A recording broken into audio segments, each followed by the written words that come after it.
नमस्कार मित्रों। आज की वीडियो में विपश्यना और ध्यान, इनमें क्या अंतर है।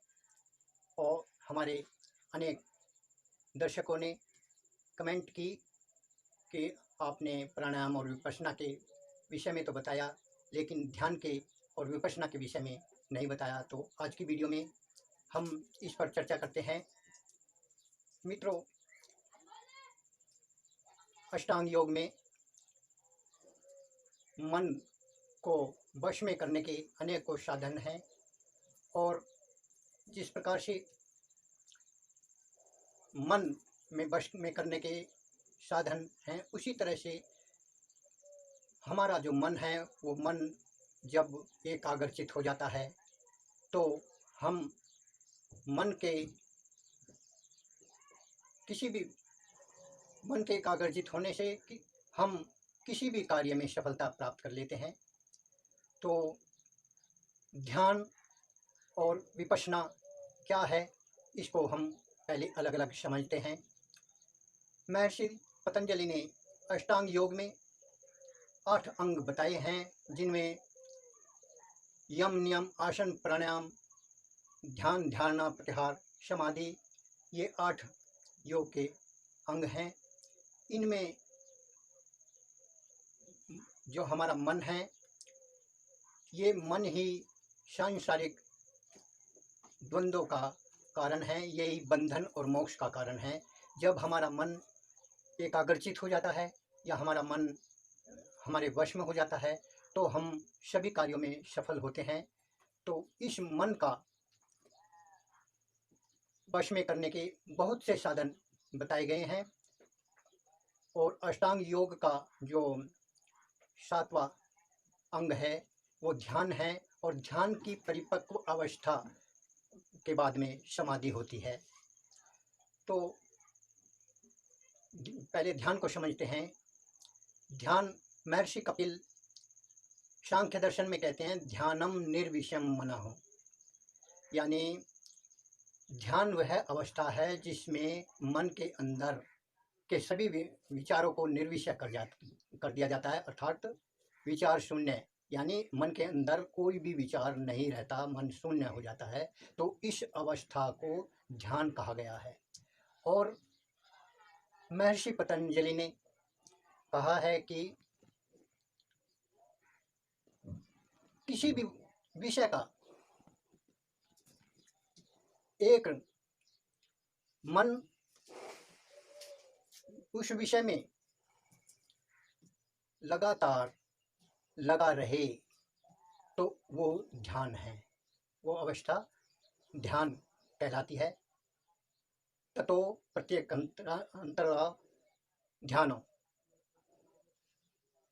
तो जब हम किसी भी विषय का चिंतन कर रहे हैं, तो वो अवस्था निरंतर बनी रहे, उसमें अलगाव न हो, तो ये अवस्था ध्यान की कहते हैं।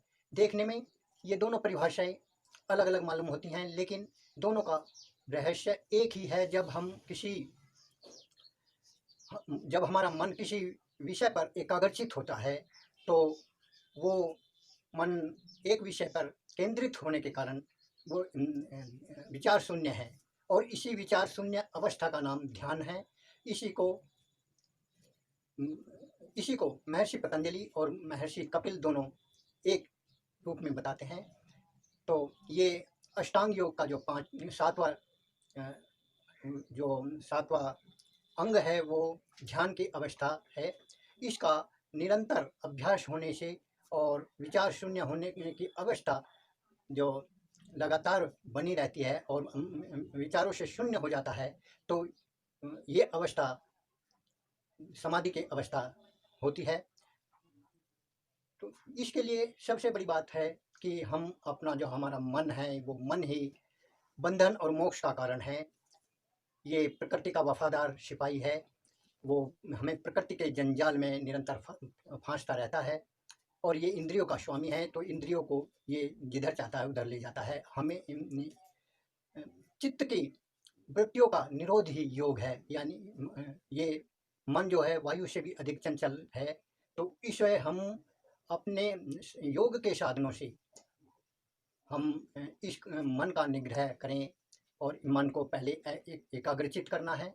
और जब वो एकाग्रचित एक विषय पर केंद्रित हो जाता है तो धीरे धीरे वो अवस्था उसे उस अवस्था से हटाकर समस्त जो है उसके क्रियाकलाप उनको उनसे उसको अलग कर देना, ये ही ध्यान की परम अवस्था है, ये मन का निरोध है। तो विपश्यना क्या है? विपश्यना किसी भी हमारे जो विपश्यना में हम सांसों को विशेष प्रकार से देखते हैं। तो वो सांसों का आना जाना, सांस कैसे आ रहा है, कैसे जा रहा है, किस नासिका के किस तरफ से आ रहा है, दाईं तरफ से आ रहा है या बाईं तरफ से आ रहा है, और आने जाने में ये कहाँ स्पर्श करता है, कहाँ इसका इफेक्ट होता है, ये इसे ध्यानपूर्वक देखने का नाम विपश्यना है। तो देखते हैं, दोनों का विश्लेषण करने पर ज्ञात होता है कि ये दोनों एक ही बात हैं, क्योंकि जब हम सांसों का आना जाना देखते हैं तो हमारा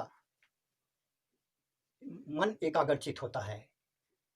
हम भले ही हम सांसों की गति को उसमें हस्तक्षेप न करें, लेकिन हमारा जो हम जो सांस को दृष्टा बन करके सांस को के आवागमन को देख रहे हैं, तो वो भी क्रिया एक एकाग्रचित होने की है। इसका निरंतर अभ्यास करने से ही हमें अपना जो सांस है वो सूक्ष्म होकर के जो मन का की निर्मलता इससे होती है।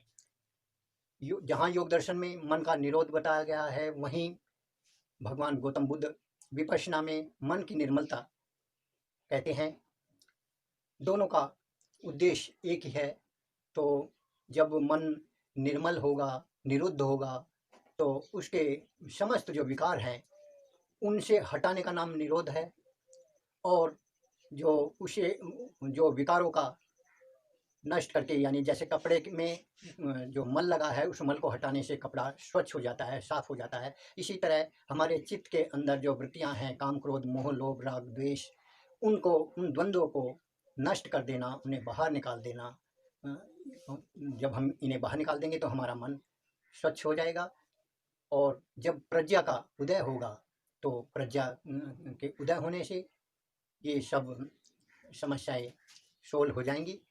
तो देखते हैं, विपश्यना और ध्यान दोनों का एक ही तात्पर्य है। दोनों का मतलब मन को एकाग्रचित करके या मन को निर्मल बनाकर उसका निरोध करके मन का हमें जो है अपने परम ध्येय जो मोक्ष और या निर्वाण है उसे प्राप्त करना है। विपश्यना में हम अपने चेतना को अंग प्रत्यंग में घुमा करके उसमें गुजार करके संवेदनाओं को देखते हैं, और संवेदना से हमारे में सहनशीलता बढ़ती है, और दुखों को, सुख दुख राग द्वेष इत्यादि को सहन करने की, उसमें निर्विषय होने की क्षमता का सिद्धांत, क्षमता की अक्षमता पैदा होती है।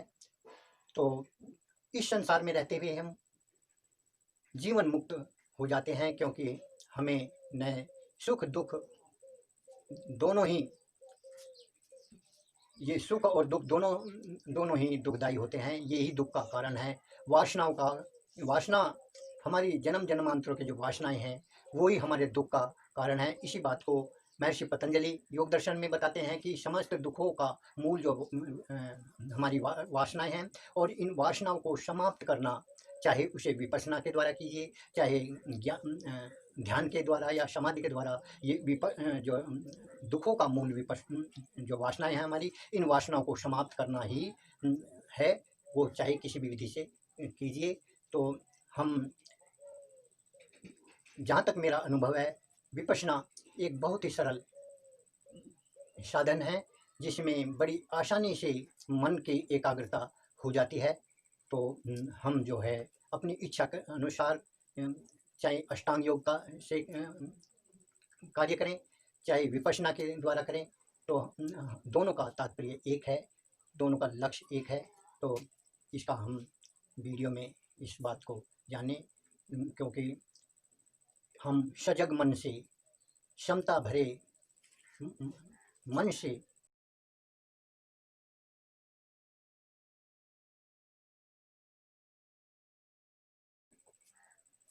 हम विपश्यना का और विपश्यना में संवेदनाओं को देखते हैं। ये नहीं अच्छा राग राग आया तो हम सुख अनुभव करें, और दुख आया तो दुख, उसमें दुखे अनुभव करें। हमें प्रत्येक स्थिति में क्षमता के साथ रहना है, और तो इस क्रिया के विपश्यना के द्वारा हम जीवन मुक्त बड़ी आसानी से अपने को अनुभव कर सकते हैं, और अंत में निर्वाण भी इसके लगातार अभ्यास से और बहुत सरल अभ्यास से हम निर्वाण तक पहुंच सकते हैं।